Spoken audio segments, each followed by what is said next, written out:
Good evening, students. So last class ನಾವು function ಬಗ್ಗೆ discuss ಮಾಡಿದ್ವಿ. ಸೊ ಅದರಲ್ಲಿ ಯಾವ್ಯಾವ ಬರುತ್ತೆ ಟೈಪ್ಸ್ ಆಫ್ ಫಂಕ್ಷನ್ಸ್ ನ ಅಬ್ಸರ್ವ್ ಅಲ್ವಾ. ಈಗ ಟೈಪ್ಸ್ ಆಫ್ ಫಂಕ್ಷನ್ ಅಲ್ಲಿ ಯಾವ್ಯಾವ್ದು ಬರುತ್ತೆ? One function, onto function, one function, many one function, into function, onto function, 4 ಬರುತ್ತೆ. ಜೊತೆಗೆ ಬೈಜೆಕ್ಟಿವ್ ಫಂಕ್ಷನ್ ಬರುತ್ತೆ ಅಂತ ಹೇಳಿ. ಈ 5 ಟೈಪ್ಸ್ ಫಂಕ್ಷನ್ಸ್ ಸೆಟ್ ಬಿ ಮೇಲೆ ಡಿಪೆಂಡ್ ಆಗಿರುತ್ತೆ ಅಂತ ಹೇಳಿ. ಆ ಸೆಟ್ ಬಿ ಎಲಿಮೆಂಟ್ಸ್ ಯಾವ ಥರ ಅಲೈನ್ಮೆಂಟ್ಸ್ ತಗೊಳ್ಳೋದು ಅದರ ಆಧಾರದ ಮೇಲೆ ಸೊ ಟೈಪ್ಸ್ನ ಡಿಸ್ಕ್ರೈಬ್ ಮಾಡಿ. ಸೊ ಮತ್ತೊಂದು ಸರಿ ಹೇಳ್ತೀನಿ. ಸೊ ಒನ್ ಫಂಕ್ಷನ್ ಆಗಬೇಕು ಅಂತಂದರೆ ಬಿ ಸೆಟ್ಟಲ್ಲಿರೋ ಎಲಿಮೆಂಟ್ಸ್ ಎಲ್ಲ ರಿಲೇಷನ್ ಪಡ್ಕೊಂಡಿದ್ರೆ ಒಂದೊಂದೇ ರಿಲೇಷನ್ನ ಪಡ್ಕೊಂಡಿರ್ತಾರೆ. ಗೊತ್ತಿದೆಯಾ? ಇದೇ ಮೆನಿ ಒನ್ ಅಂದರೆ ಯಾವ ಥರ ಅಂತಂದರೆ ಬಿ ಸೆಟ್ಟಲ್ಲಿರೋ ಯಾವ್ದಾರ ಒಂದು ಎಲಿಮೆಂಟ್ 2 ಅಥವಾ 2ಕ್ಕಿಂತ ಜಾಸ್ತಿ ರಿಲೇಷನ್ಸ್ನ ಪಡ್ಕೊಂಡಿರ್ತಾರೆ. ಆ ರೀತಿ ಪಡ್ಕೊಂಡಿದ್ರೆ ಅದು ಮೆನಿ ಒನ್ ಫಂಕ್ಷನ್ ಅಂತ. ಆನ್ ಟು ಫಂಕ್ಷನ್ ಅಂದ್ರೆ ಏನು? ಸೆಟ್ ಬಿ ಯಲ್ಲಿರೋ ಎಲ್ಲ ಎಲಿಮೆಂಟ್ಸು ಏನಾಗಿರ್ಬೇಕು? ರಿಲೇಷನ್ನ ಪಡ್ಕೊಂಡೇ ಇರಬೇಕು, ಯಾವುದು ಮಿಸ್ ಆಗಿಲ್ಲ. ಅದು ಆನ್ ಟು ಫಂಕ್ಷನ್ ಅಂತ. ಇನ್ ಟು ಫಂಕ್ಷನ್ ಅಂದ್ರೆ ಏನು? ಸೆಟ್ ಬಿ ಯಲ್ಲಿ ಯಾವ್ದಾರ ಒಂದು ಎಲಿಮೆಂಟ್ ರಿಲೇಷನ್ ಪಡ್ಕೊಂಡಿಲ್ಲ ಅಂದ್ರೆ ಅದು ಇನ್ ಟು ಫಂಕ್ಷನ್. ಹಾಗಾಗಿ ಒನ್ ಆಗಿದ್ರೆ ಮೆನಿ ಒನ್ ಆಗಿರೋದು, ಮೆನಿ ಒನ್ ಆಗಿದ್ರೆ ಒನ್ ಇನ್ನೊಂದು ಆನ್ ಟು ಆಗಿದ್ರೆ ಇನ್ ಟು ಆಗಿಲ್ಲ, ಇನ್ ಟು ಆಗಿದ್ರೆ ಆನ್ ಟು. ಇದು 4 ಟೈಪ್ ಇರುತ್ತೆ. ಬೈಜೆಕ್ಟಿವ್ ಅಂದ್ರೆ ಯಾವ್ದಪ್ಪ ಅಂತಂದ್ರೆ function which is both one and onto. Which function is both one and onto, that function is called as a bijective function. So ಈಗ continue ಮಾಡ್ತಾ ಹೋಗೋಣ. So ಈಗ ಪ್ರಾಬ್ಲಮ್ಸ್ಗಳನ್ನ ಹೇಗೆ ನಾವು ಸಾಲ್ವ್ ಮಾಡಬೇಕು ಈ ಟೈಪ್ಸ್ ಆಫ್ ಫಂಕ್ಷನ್ ಅನ್ನೋದನ್ನ ತಿಳ್ಕೊಳ್ಳೋಣ. ಈಗ ಒಂದು ಫಂಕ್ಷನ್ ಕೊಟ್ಟರೆ, ಸಪೋಸ್ ಈಗ ಯಾವ polynomial function, especially polynomial functions ಯಾವುದೋ ಒಂದು ಕೊಟ್ಟರೆ, suppose f of X is equal to x ಅಂತ ಕೊಟ್ಟರೆ, ನಾವಿಲ್ಲಿ ಫಸ್ಟೇ ನಾವೇನು ಮಾಡಬೇಕು? ಮೈಂಡಲ್ಲಿ ಅನಲೈಸ್ ಮಾಡಬೇಕು. ಹೀಗೆ ಒನ್ ಆಗುತ್ತಾ, ಮೆನಿ ಒನ್ ಆಗುತ್ತಾ, ಅಥವಾ ಇಂಟು ಆಗುತ್ತಾ, ಆನ್ ಟು ಆಗುತ್ತಾ ಅನ್ನೋದನ್ನ ನಾವು ಫಸ್ಟ್ ಟೈಮ್ ಮಾಡಬೇಕು, ಅನಲೈಸ್ ಮಾಡಬೇಕು. ಅದಾದಮೇಲೆ ಒನ್ ಆಗಿದ್ರೆ ಅದನ್ನ ಜನರಲ್ ಆಗಿ ಬರೀಬೇಕು. ಯಾಕೆ ಅಂತಂದರೆ ಈಗ ಸೆಟ್ಟಲ್ಲಿರೋ ಎಲ್ಲ ಎಲಿಮೆಂಟ್ಸು ಒಂದೊಂದೇ ರಿಲೇಷನ್ ಪಡ್ಕೊಂಡಿದೆ ಅಂತ ನಾವೆಲ್ಲನೂ ತೋರ್ಸೋಕ್ಕಾಗಲ್ಲ ಜನರಲ್ ಆಗಿ.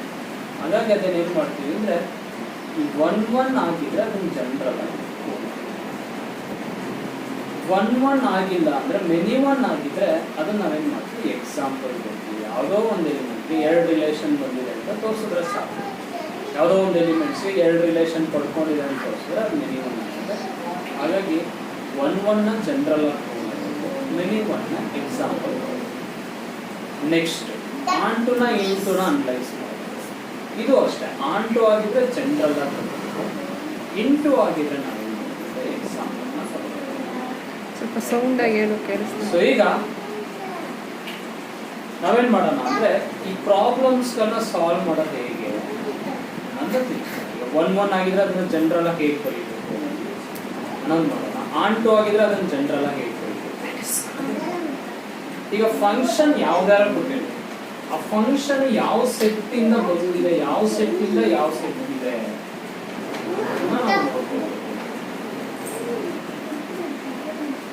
ಈಗ it's a function from real number to real number. It's defined as f of X is equal to x ಅಂತ ಕೊಟ್ಟಿದೆ. ಈಗ real number to real number ಅಂದರೆ ಡೊಮೈನ್ ಅಲ್ಲಿರೋ ಸೆಟ್ ಅಲ್ಲಿರೋ ಎಲಿಮೆಂಟ್ಸ್ ಎಲ್ಲ ರಿಯಲ್ ನಂಬರ್ ಆಗಿದೆ, ಕೋಡೊಮೈನ್ ಅಲ್ಲಿರೋದೆಲ್ಲ ರಿಯಲ್ ನಂಬರ್ ಆಗಿದೆ. ನಿಮ್ಮ ಫಂಕ್ಷನ್ ಈಗ ಫಸ್ಟ್ ಅನಲೈಸ್ ಮಾಡೋಣ. ಈಗ ಒನ್ ಆಗಿರುತ್ತೆ, ಮೆನಿ ಒನ್ ಆಗಿರುತ್ತೆ. ಈಗ ನಾನು 1 ಕೊಡ್ತೀನಿ. ಈಗ 1 ಕೊಟ್ಟರೆ ಆನ್ಸರ್ ಎಷ್ಟು ಕೊಡುತ್ತೆ? ಫಸ್ಟ್ ಐಡೆಂಟಿಟಿ ಫಂಕ್ಷನ್ ನೀವು ಯಾವ್ದು ಕೊಡ್ತೀರೋ ಅದೇ ಕೊಡುತ್ತೆ. ಅಲ್ಲಿ 1 ಕೊಟ್ಟರೆ 1 ಬರುತ್ತೆ, 2 ಕೊಟ್ಟರೆ 2 ಬರುತ್ತೆ, 3 ಕೊಟ್ಟರೆ 3 ಬರುತ್ತೆ, 4 ಕೊಟ್ಟರೆ 4 ಬರುತ್ತೆ, 5 ಕೊಟ್ಟರೆ 5 ಬರುತ್ತೆ. ಹಾಗಾದರೆ ಜನರಲ್ ಆಗಿ ಏನಾಯಿತು? ಅಲ್ಲಿಗೆ ನೀವೇನು ನಂಬರ್ ಕೊಡ್ತೀರೋ ಅದೇ ನಂಬರ್ ನಿಮ್ಗೆ ವಾಪಸ್ ಬರ್ತಿದೆ ಅಂತಂದರೆ ಅಲ್ಲಿಗೆ ಏನಾಗುತ್ತೆ? One function. ಅಂದರೆ 2 3 ಇನ್ಪುಟ್ಸ್ ಇಂದ ಒಂದೇ ಔಟ್ಪುಟ್ ಬರಲ್ವಾ? ನೀವು ಏನು ಇನ್ಪುಟ್ ಕೊಡ್ತೀರೋ ಒಂದೇ ಔಟ್ಪುಟ್ ಬರುತ್ತೆ. ಈಗ 1 ಕೊಟ್ಟರೆ 1 ಬರುತ್ತೆ, ಮಿಕ್ಕಿದ ಯಾವುದಕ್ಕೂ 1 ಬರುತ್ತೆ. 2 ಕೊಟ್ಟರೆ 2ನೇ ಬರುತ್ತೆ, ಮಿಕ್ಕಿದ ಯಾವುದಕ್ಕೂ 2. ಹಾಗಾಗಿ ಇದು 1 1 ಫಂಕ್ಷನ್ ಆಗುತ್ತೆ. 1 1 ಫಂಕ್ಷನ್ ಆಗುತ್ತೆ. ನೆಕ್ಸ್ಟ್ ಇಂಟು ಆಗುತ್ತಾ ಆಂಟು ಆಗುತ್ತಾ? ಇಂಟು ಆಗುತ್ತಾ ಆಂಟು ಆಗುತ್ತಾ ಅಂತ ಕೇಳಿದ್ರೆ, ಇದು ಇಂಟುನ ಆಂಟುನ ಅಂತ ಕೇಳಿದ್ರೆ ಈಗ ನಾವೇನು ಮಾಡಬೇಕು? ಈ ರಿಯಲ್ ನಂಬರ್ಸ್ ಎಲ್ಲ, ಇಲ್ಲಿರೋ ರಿಯಲ್ ನಂಬರ್ಸ್ ಎಲ್ಲ ರಿಲೇಷನ್ ಪಡ್ಕೊಂಡಿದ್ಯಾ ಅಂತ ಅಬ್ಸರ್ವ್. ರಿಲೇಷನ್ ಪಡ್ಕೊಂಡಿರುತ್ತಾ ಅಂದ್ರೆ ಡೆಫಿನೆಟ್ ಆಗಿ ಪಡ್ಕೊಂಡಿರುತ್ತೆ. ಯಾಕಂದ್ರೆ ನೀವು ಯಾವ ನಂಬರ್ನ ನಿಮ್ಗೆ ಕೊಡ್ತಾ ಹೋಗ್ತಾರೆ ಅದೇ ನಂಬರ್ ವಾಪಸ್ ಕೊಡ್ತಾ ಇದ್ದಾರೆ ಅಂದ್ರೆ ಪ್ರತಿ ಒಂದು ನಂಬರು ಔಟ್ಪುಟ್ ಆಗಿ ಯಾವುದು ಕೂಡ ಔಟ್ಪುಟ್ ಹಾಗಾಗಿ ಇದು 1 1 ಆಗುತ್ತೆ, ಆಂಟು ಆಗುತ್ತೆ. ಹಾಗಾದ್ರೆ ನಿಮ್ಗೆ ಬರೆಯೋದು ಹೇಗೆ? ನೋಡಿ 1 1 ಆಗಿದೆ, ಅದಕ್ಕೆ ನಾನು ಏನು ಮಾಡ್ತೀನಿ? ಫಸ್ಟ್ ಈ ಥರ ಅನ್ಲೈನ್ ಮಾಡೋದು. ಫಾರ್ 1 1 ಒಂದು ಪ್ರೊಸೀಜರ್ ಇದೆ. 1 1 ಪ್ರೂವ್ ಮಾಡೋದು ಹೇಗೆ ಬರೀಬೇಕು? Consider f of x1 is equal to f of x2. 1 1 ಆಗಿದೆ, ನಾವು ಈ ಥರ ಬರೀತೀವಿ. ದಿಸ್ ಎ ಪಾಲಿನಾಮಿಯಲ್ ಫಂಕ್ಷನ್ ಅಂತ ನಾವು ಈ ರೀತಿ ಬರೀತೀವಿ. ಹೇಗೆ? ನಾವೇನು 1 1 ಅಲ್ಲಿ ಹೇಳಿದ್ದೀವಿ? x1 is not equal to x2 ಆದರೆ that implies f of x1 not equal to f of x2. Okay? or ಇದು ಈಕ್ವಲ್ ಆದರೆ ಅಥವಾ ಇದು ಈಕ್ವಲ್ ಆದರೆ ಇದು ಈಕ್ವಲ್ ಆಗುತ್ತೆ ಅಂತ ಹೇಳಿ. ಹಾಗಾದ್ರೆ ನಾವೇನು 1 1 ಹೇಗೆ ಪ್ರೂವ್ ಮಾಡ್ತೀವಿ ಅಂದ್ರೆ ನಮ್ಮ ಹತ್ರ ಎಫ್ ಆಫ್ ಎಕ್ಸ್ ಇದೆ ಹೌದಲ್ವಾ? ನಾವೇನು ಮಾಡ್ತೀವಿ? ಉಲ್ಟಾ ಪ್ರೂವ್ ಮಾಡ್ತೀವಿ. ಹೇಗೆ? F of x1 is equal to f of x2 ಅಂತ ಬರ್ತೀವಿ. ಲಾಸ್ಟಲ್ಲಿ ಏನಂತ ಪ್ರೂವ್ ಮಾಡ್ತೀವಿ? x1 is equal to x2 ಅಂತ ಪ್ರೂವ್ ಮಾಡ್ತೀವಿ. ಅಲ್ಲಿಗೆ ಇದಾಗಿದ್ರೆ ಅದಾಗಿರುತ್ತೆ, ಆಮೇಲೆ ಇದಾಗಿದ್ರೆ ಇದು ಆಗಿರುತ್ತೆ. ಹಾಗಾಗಿ ಇಲ್ಲಿ 1 1 ನ ಪ್ರೂವ್ ಮಾಡ್ಬೇಕಾದ್ರೆ ನಾವೇನು ಅಂದರೆ ಈ ಪ್ರೊಸೀಜರ್ನ ಫಾಲೋ ಮಾಡ್ತೀವಿ. That is consider F of x1 is equal to f of x2 ಅಂತ ಬರುತ್ತೆ. ನಾವು what is F of X ಅಂದರೆ ಎಕ್ಸ್. ಈಗ ಎಫ್ ಆಫ್ x1 ಏನಾಗುತ್ತೆ? x1. F of X X ಆದರೆ ಇಲ್ಲಿ x1 ಆದರೆ ಇದು ಏನಾಗುತ್ತೆ? x1 is equal to F of x2 ಆದರೆ ಇದು x2 ಆಗುತ್ತೆ. f of x1 is equal to f of x2 ಅಂತ ಬರುತ್ತೆ. ಲಾಸ್ಟಲ್ಲಿ x1 is equal to x2 ಅಂತ ಪ್ರೂವ್ ಮಾಡಿ. ಈ ರೀತಿ ಪ್ರೂವ್ ಆದರೆ ಅದು 1 1 ಫಂಕ್ಷನ್ ಆಗುತ್ತೆ. ಸೊ ಈ ರೀತಿ ನೀವು ಪ್ರೂವ್ ಮಾಡಬೇಕು. ಯಾವ ಥರ? f of x1 is equal to f of x2 ಅಂತ ಕನ್ಸಿಡರ್ ಮಾಡಿ ಯಾವ to prove x1 is equal to x2 ಅಂತ ಪ್ರೂವ್ ಮಾಡೋದು. That is way of proving the concept. ಈಗ ಅದೇ ಆನ್ ಟು ಫಂಕ್ಷನ್.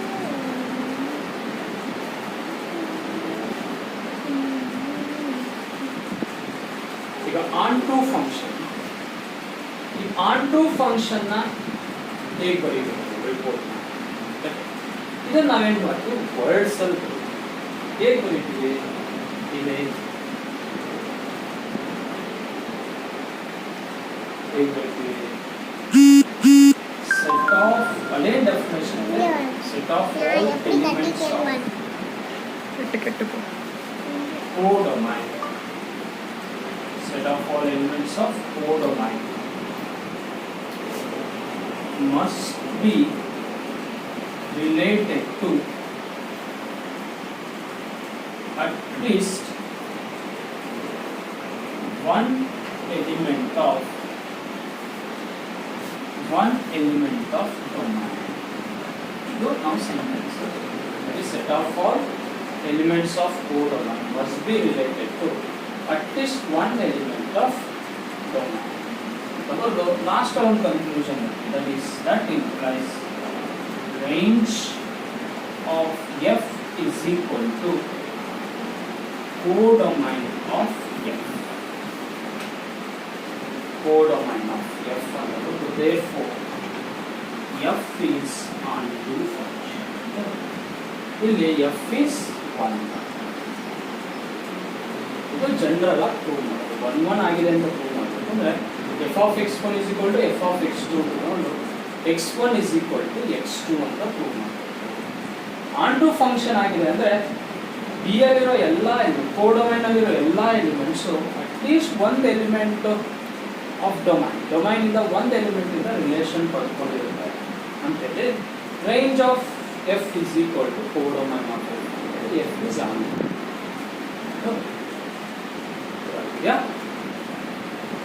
ಸೊ ಇದು ಒನ್ ಫಂಕ್ಷನ್. ನಂಗೆ ನೋಡ್ತಾ ಇದ್ರೆ ಕಣ್ಣು ಮಂಕಾಯ್ತು. ಒನ್ ಫಂಕ್ಷನ್ ಮತ್ತೆ ಆನ್ ಟು ಆಗಿದೆ ನನ್ನ ಜನರಲ್ ಆಗಿ. ಅದಕ್ಕೆ ಫಸ್ಟ್ ಏನು ಮಾಡಬೇಕು, ಆ ಫಂಕ್ಷನ್ ನೀವೇ ಅನಲೈಸ್ ಮಾಡಬೇಕು. ಇದು ಒನ್ ಆಗಿರುತ್ತೆ, ಮೆನಿ ಒನ್ ಆಗಿರುತ್ತೆ, ಇಂಟು ಆಗಿರುತ್ತೆ, ಆನ್ ಟು ಡಿಸೈಡ್ ಮಾಡ ಅಂತ ಈ ರೀತಿ ಬರುತ್ತೆ.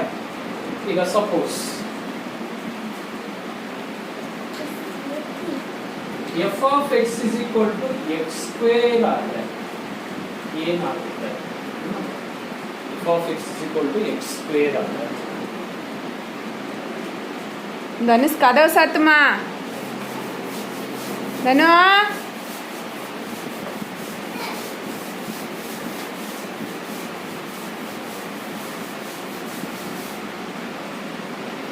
ಇದು ಎಕ್ಸ್ ಇದ್ದಾಗ ಆಯ್ತು. ಎಕ್ಸ್ ಸ್ಕ್ವೇರ್ ಇದ್ದಾಗ ಇದು ಒನ್ ಫಂಕ್ಷನ್ ಆಗುತ್ತಾ ಚೆಕ್ ಮಾಡೋಣ. It's a function from real number to real number. ಈಗ F of X is equal to X square ಅನ್ನೋದು ಒನ್ ಆಗುತ್ತಾ ಅಂತ ನೋಡಿದ್ರೆ ಈಗ ಒನ್ ಕೊಡ್ತೀನಿ. X is equal to one. ಅವಾಗ ಎಫ್ ಏನು ಮಾಡುತ್ತೆ? ಒನ್ ಬರುತ್ತೆ. That is equal to one square. Answer ಎಷ್ಟು? Next it's a real number ಅಂದ್ರೆ ಪಾಸಿಟಿವ್ ಇರುತ್ತೆ, ನೆಗೆಟಿವ್ ಇರುತ್ತೆ. So I am going to put X is equal to minus one. ಅಲ್ಲಿಗೆ F of minus one is equal to ಏನಾಗುತ್ತೆ? Minus one whole square. Minus one whole square ಎಷ್ಟು? One ಆಗುತ್ತೆ. ಇನ್ನು minus one ಅಂತ ಬರೀತೀರಿ, but minus one whole square ಏನಾಗಿರುತ್ತೆ? One ಅಂತ ಆಗುತ್ತೆ.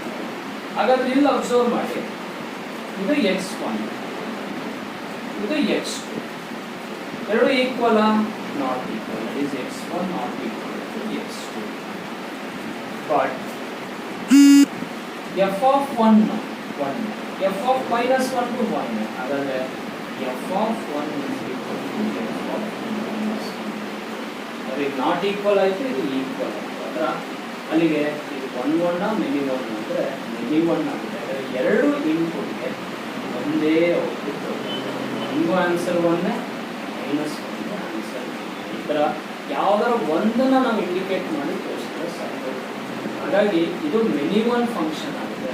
ಮೆನಿ ಒನ್ ಆಗೋದ್ರಿಂದ ಯಾವುದು ಕೊಟ್ಟಿದೆ? ಎಕ್ಸಾಂಪಲ್. ಯಾವುದ್ರ ಮುಖಾಂತರ ತೋರಿಸ್ಬೇಕು? ನೀವು ಎಕ್ಸಾಂಪಲ್ ಮುಖಾಂತರ ತೋರಿಸ್ಬೇಕು. ಹಾಗಾದರೆ ನೀವೇನು ಮಾಡಬೇಕು? ಎಲ್ಲಿ ಫಾರ್ ಒನ್ ಅಂತ ನಾನು ಚೆಕ್ ಮಾಡ್ತೀನಿ.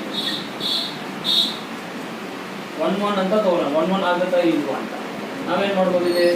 ಒನ್ ಆಗಲ್ಲ. ಒನ್ ಆಗಲಿಲ್ಲ ಅಂದ್ರೆ ಅದೇನಾಗಿರುತ್ತೆ? ಮೆನಿ ಒನ್ ಆಗುತ್ತೆ. ಒನ್ ಚೆಕ್ ಮಾಡ್ತಾ ಇದ್ದೀನಿ ಅಂದರೆ ಒನ್ ಆಗಿರಬೇಕು ಅಂತಲ್ಲ, ಆಗಿದ್ರೆ ಒನ್ ಆಗಿಲ್ಲ ಅಂದ್ರೆ ಅದು many one. So it's not a one. It's not a one ಅಂದರೆ automatically it's a many one ಅಂತ ಹೀಗೆ. ಸೊ ಫಾರ್ ಒನ್ ಅಂದ ತಕ್ಷಣ put x1 is equal to 1. F of 1 is equal to and x1 not equal to x2, but f of x1 is equal to f of 1. Therefore, f is not 1 or say many 1.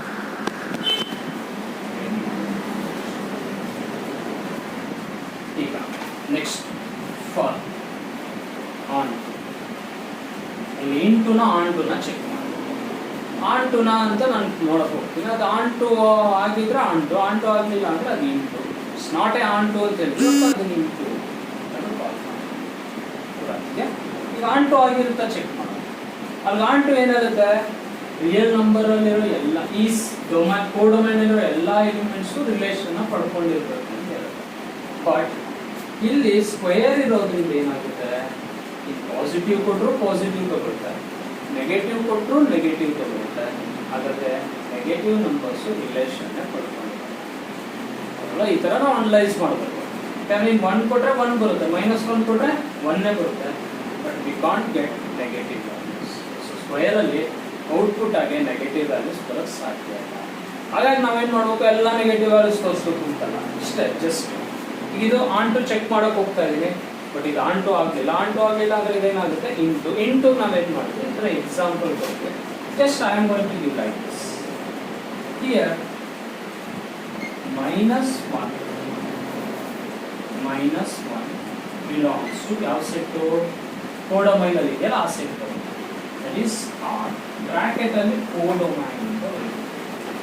ಯಾಕೆ ಅಂತಂದ್ರೆ ಎರಡು same set, domain codomain same set ಇರೋದ್ರಿಂದ so codomain ಅಂತ ಬರುತ್ತೆ.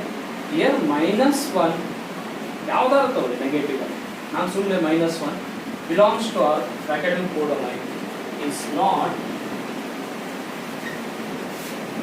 related to any elements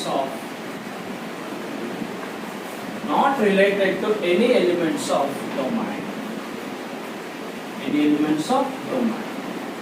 So that implies range not equal to codomain.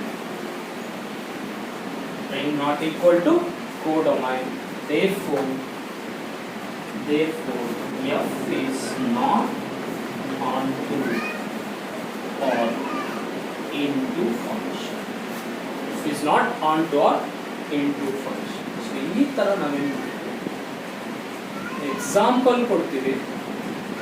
ಯಾವಾಗ ಅಂತಂದ್ರೆ ಅದು 1 ಆಗಿಲ್ಲ ಆನ್ಟು ಆಗಿಲ್ಲ ಅಂತಂದ್ರೆ ಎಕ್ಸಾಂಪಲ್ ಕೊಡ್ತೀವಿ. 1 ಆನ್ಟು ಆಗಿಲ್ಲ ಅದನ್ನು ನಾವು ಜನರಲ್